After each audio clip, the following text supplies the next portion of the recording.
DK Yoo has become quite a phenomenon in the last couple of years, creating his own warfare combat system, promoting his unique philosophy, and running seminars worldwide. And even though his style does feature some unique additions, it is still primarily based on Systema. His real name is DK Yoo, but he is more commonly known under the term DK, for marketing perhaps? After all, here we can see him lifting the lady with one arm. Perhaps this is where his chairlifting exercises come from. She's wearing red too, so I guess it's a match? Anyway, on a more serious note, he is going by DK in order to be more easily remembered by his foreign students, as all of his seminars are actually taking place in Europe and America, with an occasional trip to Japan or elsewhere.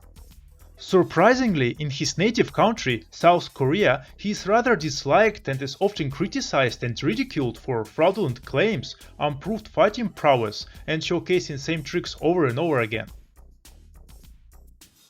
Before delving deeper into his teachings and controversies, let's take a look at his supposed biography and skills. DK Yoo was born in 1979 in Seoul and seemed to have been a very sick and fragile child, yet according to him he had an amazing talent for quickly noticing and catching hidden details in everything, becoming a prodigy at learning new things. One unfortunate day, he lost consciousness during his school classes, was taken to the hospital, and doctors have discovered a tumor in his brain. The doctors quickly proposed a risky operation, but his parents refused, opting instead for signing him up to a Kung Fu school. Does this story make sense to you? I mean, I don't know, it just wouldn't be my first thought, that's all. It's like, oh dad, doctors told me that I have a huge health problem and I will not last much longer. Well, don't worry son, I'll sign you up for boxing. They will solve all your health problems right there. I mean, might work, I guess, but jeez. Actually, it reminds me of something. A movie that I watched as a child starring Chuck Norris. Ah, that's right, Sidekicks, when by the power of Kung Fu, Chuck Norris cured Kid's critical asthma and miraculously turned him into a good fighter. So, as the time went by, apparently he got obsessed with martial arts and mastered such arts such as Shaolin Kung Fu, Taekwondo, Eskrima, Jeet Kune Do and boxing, and in total he claims mastery of 15 different martial arts. However, if you look at his videos closely and see what he teaches, it seems that his current style is mostly based on Tai Chi Chuan, Russian Systema and boxing. Actually, it is not often talked about, but DK Yoo was one of the most enthusiastic students of Vladimir Vasiliev, and he has trained under him in Canada for quite a while. Originally he wanted to open his own school and to teach under the umbrella of Systema Ryabko, but instead decided to keep the authorship to himself. As a result of these actions, he had a big quarrel with the Mikhail Ryabko's Federation and ultimately was banished. If you want to know more about Vladimir Vasiliev and his teaching method, I have previously covered his Systema style, there's a link right here. So, being banished from the Ryabko Systema Federation, he has quickly regrouped and rebranded his own school, first as Systema Korean headquarters and then as Warfare Combat System, and it is known as such to this day. The influence of Systema in his style is extremely apparent in my opinion, as watching his previous younger videos, it's easy to see that his movement wasn't as whip-like and fluid before learning Systema. He was pretty fast and decent even before, of course, but it didn't have that fluid snap. Even his stepping movements changed rather drastically after adopting the softness and relaxation principles of Systema Kalashnikova. His warfare combat system has attracted a lot of attention these days, although he is currently, as of early 2021, is taking a break from teaching and seminars, due to the private matters and a big backlash that he received last year. The majority of this backlash came from his own country. These days there are many Korean channels that are dedicated almost exclusively to mocking and parodying him. They mimic his way of moving, some techniques, try to simulate his abuse of students on camera, and try to showcase how egocentric he has become. Now, I don't want to crap on the guy, though if you have seen a number of his videos or have visited his seminars, you can obviously tell that he doesn't teach almost anything, he's just showcasing the same number of tricks over and over again, particularly the 1-inch punch, the extended push-up, and lifting a chair.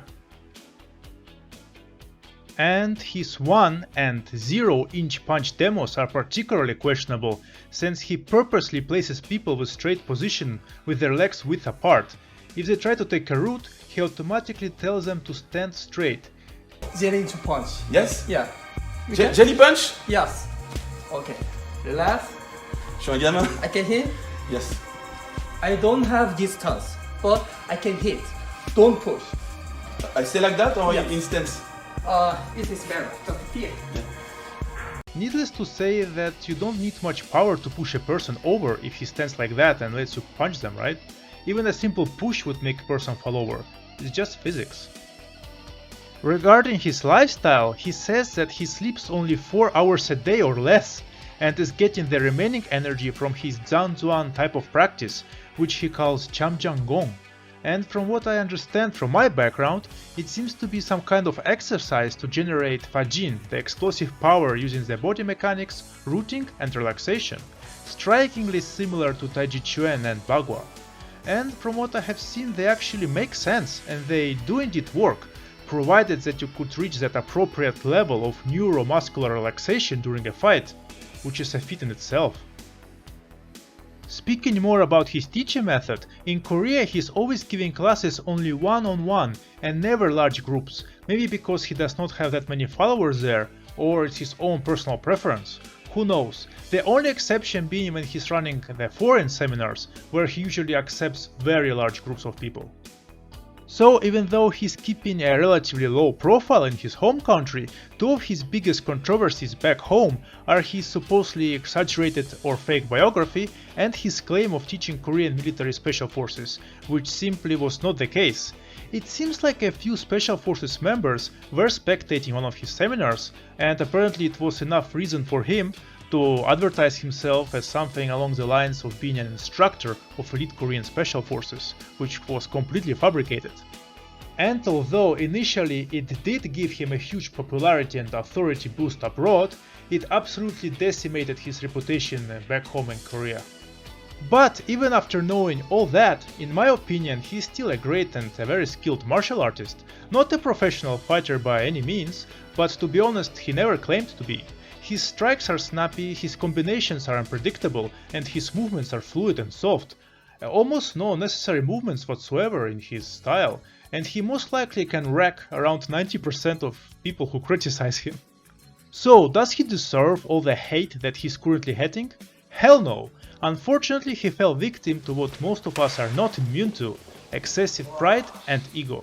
Although he pretends to be a modest and a spiritual guy, his actions often speak otherwise, and are mostly aimed at selling to the highest bidder, even if it requires decorating his biography and cherry-picking information to look bigger, which caused many people to call him out to be formed on pure marketing rather than on substance, and mostly with good reasons.